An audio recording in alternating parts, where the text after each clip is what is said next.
নমস্কাৰ, আপোনালোক সকলোকে মোৰ চেনেলটিলৈ আদৰণি জনাইছোঁ। আহকচোন চাওঁ ঘৰৰ দুই এটা সামগ্ৰীয়ে চাহৰ লগত খাব পৰাকৈ কেনেদৰে আলুৰ পকৰি বনাব পাৰোঁ।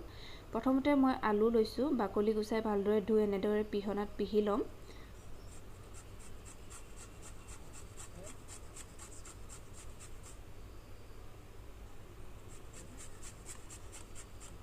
পিহি লোৱাৰ পাছত মই এটা বাতি লৈছোঁ যাতে মিশ্ৰণটো সানিবলৈ সুবিধা হয়।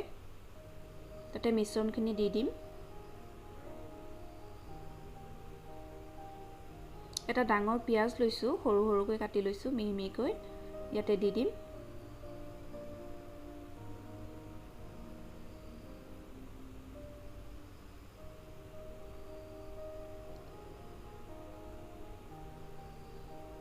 এটা জলকীয়া,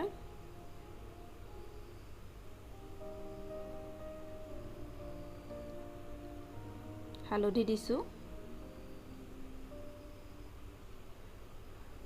সোৱাদ অনুসৰি নিমখ, জিৰা, ৰেড চিলি পাউডাৰ, ধনিয়া গুড়ি। ইয়াতে দিম এতিয়া মই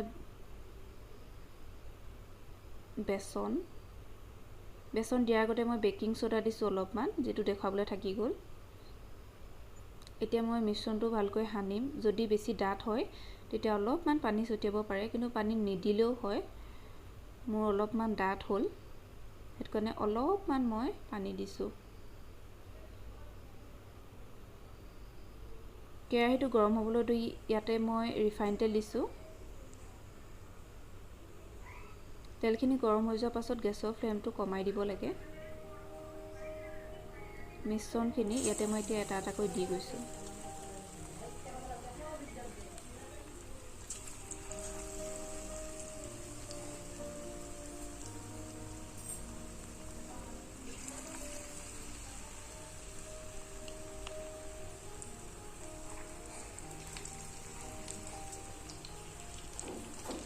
এক মিনিটমানৰ পাছত আচলতে লৰাব লাগে, তেতিয়া ভাঙি যোৱাৰ চান্স নাথাকে।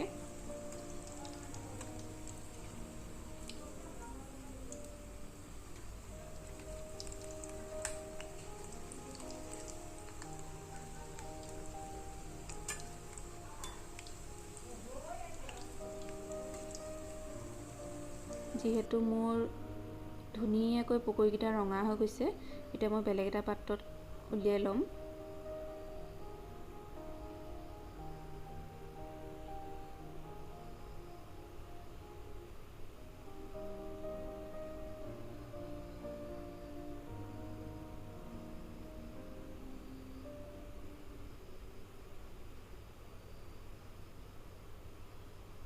আৰু বাকী থকা মিশ্ৰণটো মই এতিয়া এটা এটাকৈ দি যাম।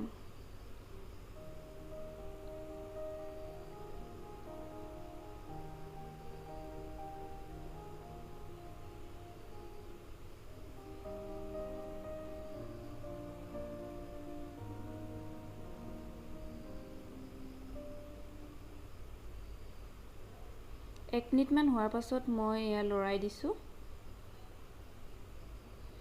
এনেদৰে পকৰি বনালে মানে খাবলৈ খুবেই সোৱাদ লাগে। আপোনালোকে চাহৰ লগত নহ'লে বা ভাতৰ লগতো পৰিৱেশন কৰিব পাৰে।